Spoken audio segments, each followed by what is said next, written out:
నిజామాబాద్ జిల్లా RTC bus stand కి మనం రావడం జరిగింది.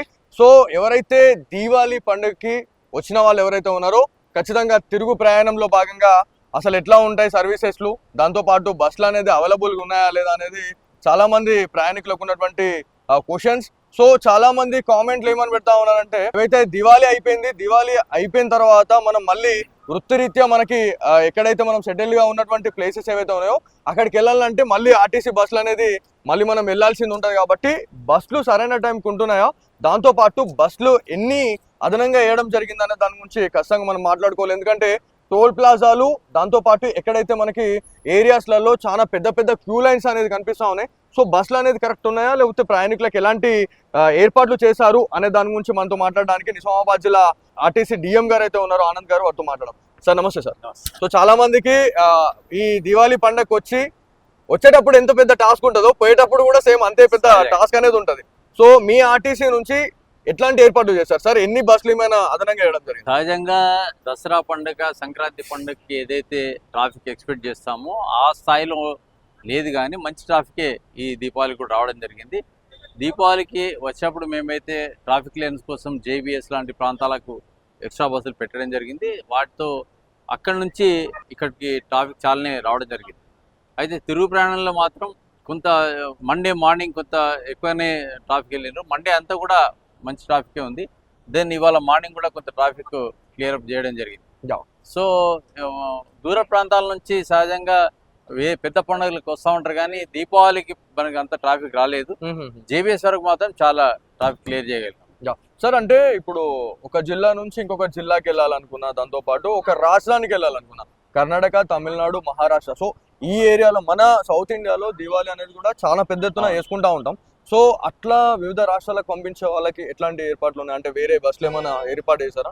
మనకు అంటే లాంగ్ డిస్టెన్స్ కి స్పెషల్ గా ఈ దీపావళికి ట్రాఫిక్ ఏం పెద్ద వెళ్ళలేదు కాబట్టి మనం రెగ్యులర్ గా వెళ్ళే తిరుపతి లాంటి, బెంగళూరు, తిరుపతి, విజయవాడ ఈ ప్రాంతాలకన్నిటి కూడా మన బస్సులు బాగానే వెళ్ళినాయి. అన్ని కూడా ఫుల్ గా వెళ్ళడం జరిగింది. ట్రాఫిక్ ప్రాబ్లం అయితే మనకి ఇంతవరకు క్లియరెన్స్ గురించి ఎలాంటి ప్రాబ్లం రాలేదు.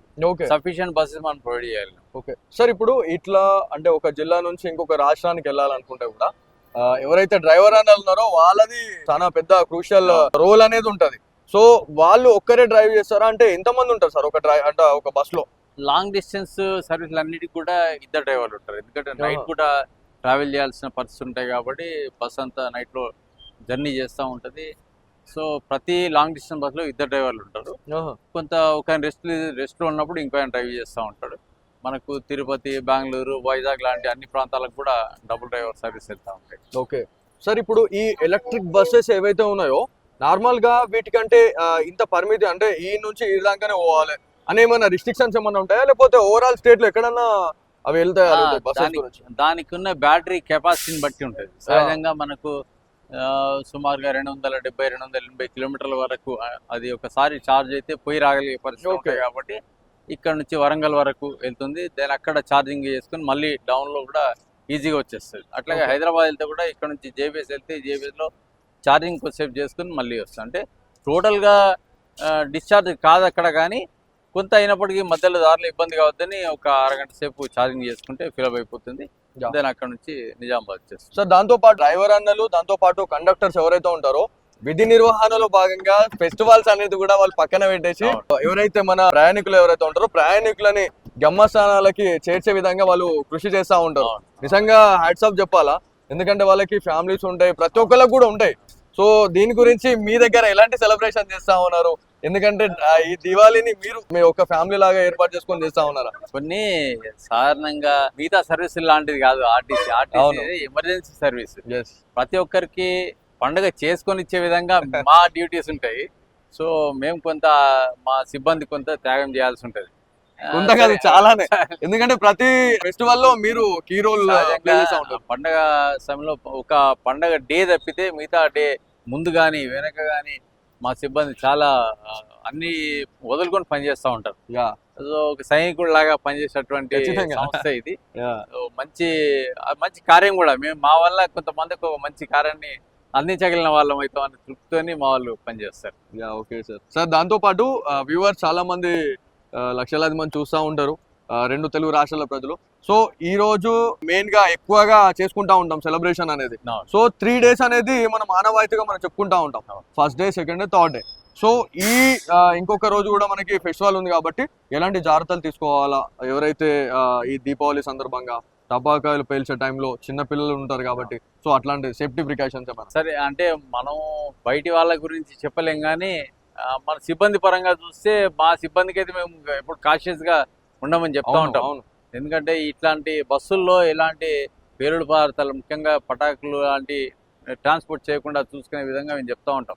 అట్లాంటి వాటి వల్ల ఏ చిన్న స్పార్క్ వచ్చినా కూడా నిజంగా సార్, బస్సులో బస్సుతో పాటు బస్సులో ఉన్న ప్రయాణికులకు కూడా ఇబ్బందులు వచ్చే అవకాశం ఉంది. కాబట్టి ఎట్టి పరిస్థితుల్లో ట్రాన్స్పోర్టేషన్ లో దానికి వీలు కల్పించే పరిస్థితి లేదు. అట్లాగే స్టాఫ్ ను కూడా కొంత అలర్ట్ గా ఉండమని చెప్తా ఉంటాం ఇట్లాంటి ప్రాబ్లమ్స్ ఉన్నప్పుడు.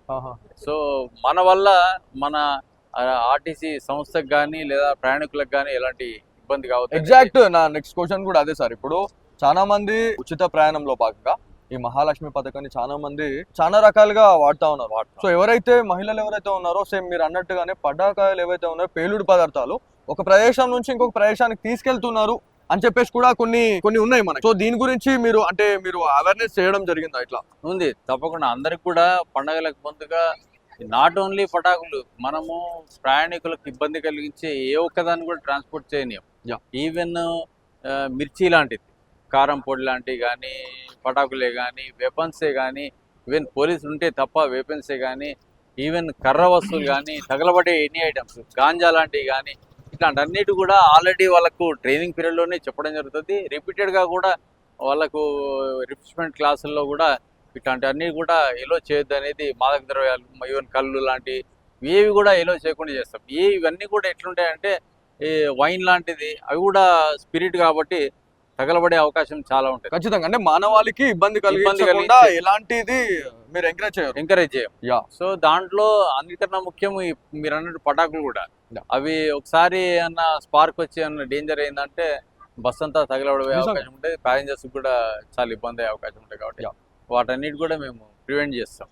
సో లాస్ట్ క్వశ్చన్ ఏంటంటే, చాలా మందికి ఉన్న డౌట్, హైదరాబాద్కి వెళ్ళే టైంలో టోల్ ప్లాజాల దగ్గర ఎక్కడ చూసినా కూడా చాలా రద్దీగా ఉంటున్నాయి, బస్సులు మొత్తం ఫుల్ ఉంటున్నాయి అని చెప్తా ఉన్నారు. సో వాళ్ళకి ఈ డౌట్ అనేది క్లియర్ చేయాలి ఖచ్చితంగా. మీరు ఏం చెప్తారు?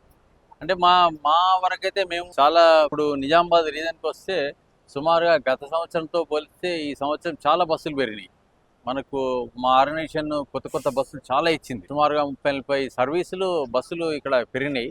సో ట్రాన్స్పోర్టేషన్ వరకు మా తరపున శాయశక్తిలో ప్రయత్నం చేస్తాం. ఎవరిని కూడా ఇన్కన్వీనియన్స్ కాకుండా, ట్రాన్స్పోర్టేషన్ ఇబ్బంది కాకుండా ప్రయత్నం చేస్తూ ఉన్నాం. ట్రాఫిక్ క్లియరెన్స్ కూడా మాకు ఈ పాయింట్లో కావచ్చు, లేదా other destinations JBS, MGBS, Warangal లాంటి ప్రాంతాల్లో కూడా మన బస్సులకి లోటు లేదు. ఏదైనా ప్రాబ్లం వచ్చినా కూడా మాకు హెల్ప్ చేయడానికి ఆర్గనైజేషన్ అదర్ సెక్టర్స్ నుంచి కూడా బస్సులు మాకు సప్లై చేస్తాయి ఇమ్మీడియట్గా. ఓకే. సో స్పాట్ ఏదైనా ఉంటే ఇమ్మీడియట్గా పబ్లిక్ పెరిగే అవకాశం ఉందంటే ఇమ్మీడియట్గా కాల్ చేస్తే హెడ్ ఆఫీస్ నుంచి కూడా వాళ్ళు మాకు సపోర్ట్ చేస్తారు. Okay sir, thank you sir.